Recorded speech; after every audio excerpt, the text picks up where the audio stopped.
going, everybody? So we got a fun review today as we're finally talking Netflix's live-action Avatar: The Last Airbender series.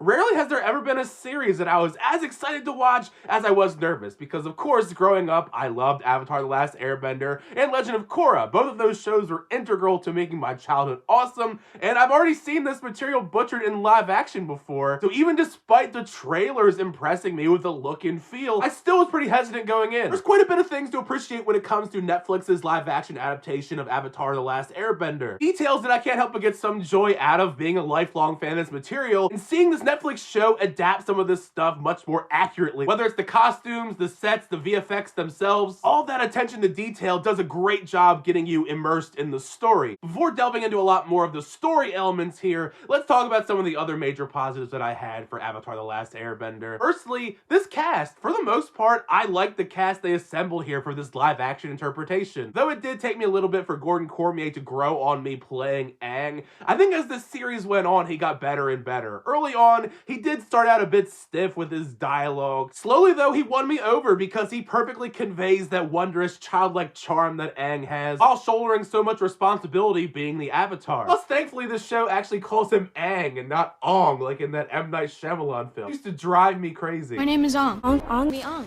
Ong. Ong. Ong. Something. Ong. Your name is Ong.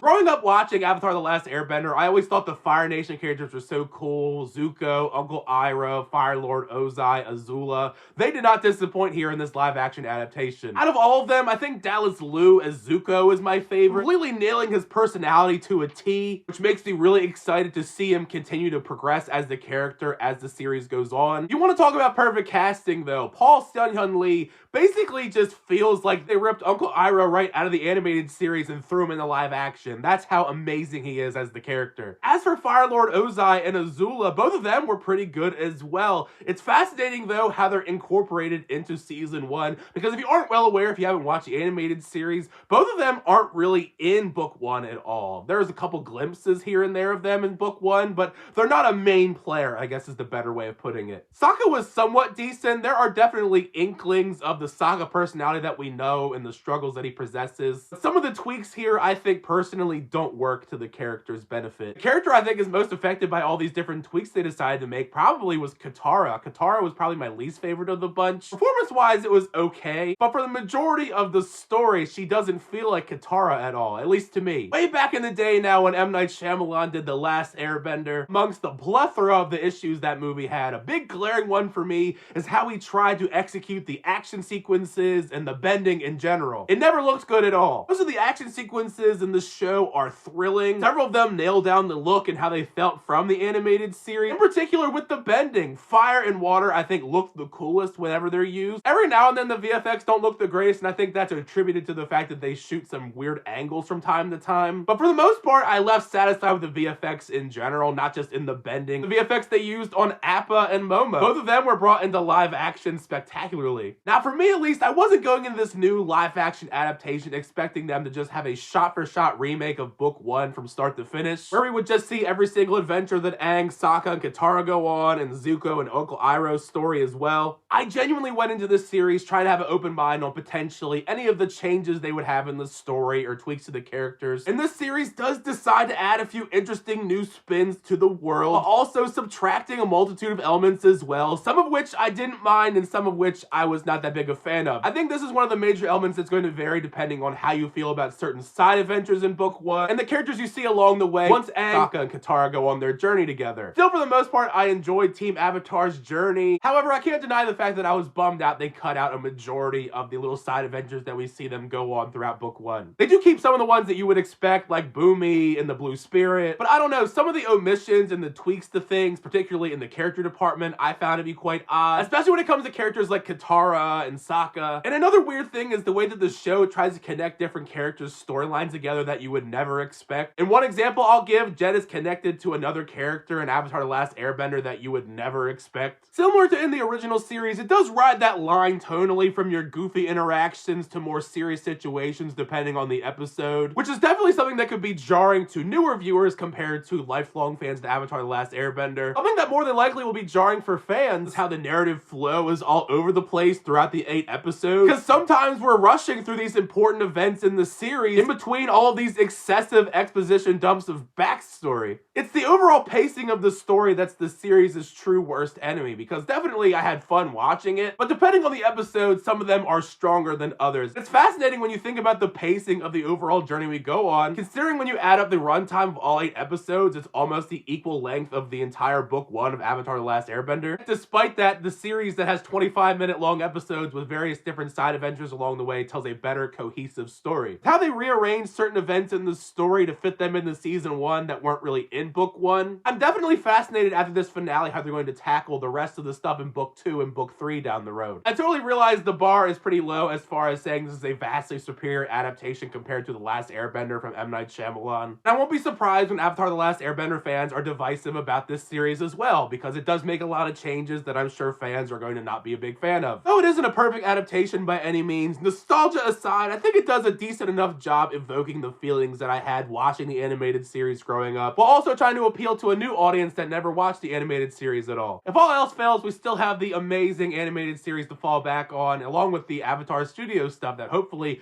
comes out in the near future, because I've been very excited for that for the last few years. Now I've heard my thoughts on Netflix's live-action Avatar The Last Airbender series. Make sure you share your thoughts down below once you get a chance to check it out. Did you like the series? Did you not like the series? If you're a big Avatar The Last Airbender fan like myself, how'd you feel about the show, the similarities, the tweaks, all that stuff? Because I'd love to know your thoughts down below. Thank you guys, as always, sharing the videos. I always do appreciate it. Make sure you like on the video and also subscribe to the channel to update reviews, reactions, unboxings, and more. But the next time, I'll see you guys later.